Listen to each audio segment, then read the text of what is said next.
आज नागपुरात शिवसेनेचे 12 आमदार मंत्रिपदाची शपथ घेणार असल्याची माहिती भरत गोगावले यांनी दिली आहे। शिवसेनेचे 5 जुने मंत्री आणि 7 नव्या आमदारांना मंत्रिमंडळामध्ये संधी मिळणार असल्याची माहिती भरत गोगावले यांनी दिली आहे। योगेश कदम, प्रताप सरनाईक, आशिष जयस्वाल या नव्या चेहऱ्यांना शिवसेनेकडून मंत्रिपदाची संधी मिळणार आहे।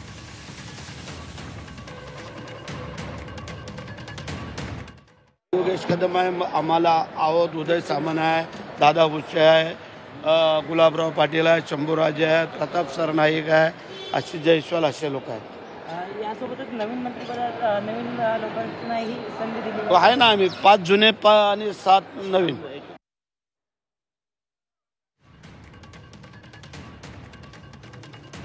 तर शिवसेनेचे 12 मंत्री आज शपथ घेणार असल्याचं कळतंय। यामध्ये दापोलीचे योगेश कदम, रत्नागिरीचे उदय सामंत, दादा भुसे, गुलाबराव पाटील, शंभूराज देसाई, ओवळा माजीवडाचे प्रताप सरनाईक, भरत गोगावले आणि आशिष जयस्वाल यांची नावं समोर आली आहेत।